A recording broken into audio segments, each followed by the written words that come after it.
নেপালের দুর্গম পাহাড়ি অরণ্যে মেঘে ঢাকা হিমালয়ের ঢালে এমন এক মধু আছে যা রহস্যময়ী ও প্রাণঘাতী। স্থানীয়রা এটিকে বলে ম্যাড হানি বা পাগলা মধু। শতাব্দীর পর শতাব্দী ধরে গুরুং জনগোষ্ঠীর মানুষ এই মধু সংগ্রহ করে আসছে। সবচেয়ে অবাক করার বিষয়টি হচ্ছে, মধু সাধারণত একটি পুষ্টিকর ও মিষ্টি খাবার হলেও নেপালের বিশেষ এই মধু খেতে একটু তিতে ও অতিরিক্ত খেলে হতে পারে মৃত্যু।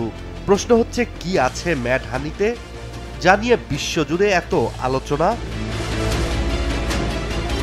মূলত নেপালে হিমালয়ের ঢালে যখন রোডোডেনড্রন নামের একটি ফুল ফোটে, তখন বিশ্বের সবচেয়ে বড় মৌমাছি আপিস লাবোরিওসা সেই ফুলের মধু সংগ্রহ করে। আর এই ফুলেই লুকিয়ে থাকে গ্রায়ানোটক্সিন নামের এক ধরনের নিউরোটক্সিন, যা থেকেই তৈরি হয় ম্যাড হানি। দেখতে রক্তিম, ঘন আর আঠালো এই মধু খেতে হালকা তিতা। আর এই মধুর সামান্য 2 চামচ খেয়ে মানুষ হারিয়ে যায় অন্য জগতে। কারণ কেউ বলে এটি খেলে নেশা হয়, আবার কেউ বলে এটি যেন মৃত্যুর ছায়া। গুরুং জনগোষ্ঠীর পুরুষেরা যখন এই মধু সংগ্রহে নামে, তখন যেন শুরু হয় এক ধরনের পবিত্র অভিযাত্রা। প্রথমেই পশু বলি দিয়ে দেবতার আশীর্বাদ কামনা করে থাকেন গুরুং জনগোষ্ঠী।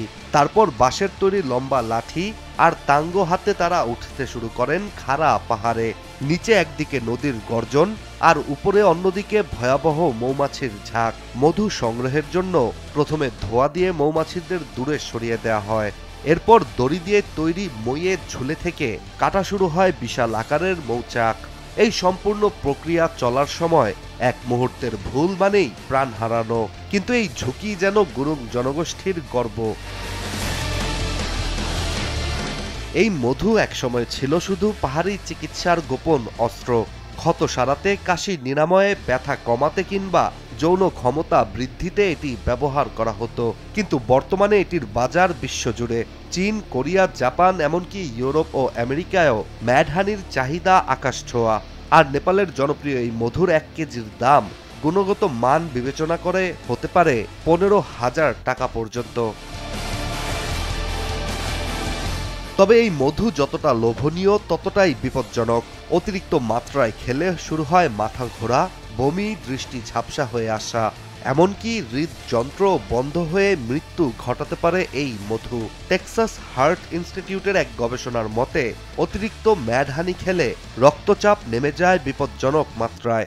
এটিকে চিকিৎসকেরা বলেন ম্যাড হানি পয়জনিং, যা এক মুহূর্তেই প্রাণ কেড়ে নিতে পারে যে কারো।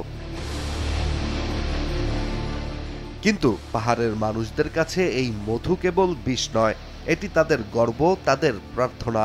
প্রতি বছর বসন্ত আর শরতে এই মধু সংগ্রহ করতে শুরু হয় বিপজ্জনক অভিযান।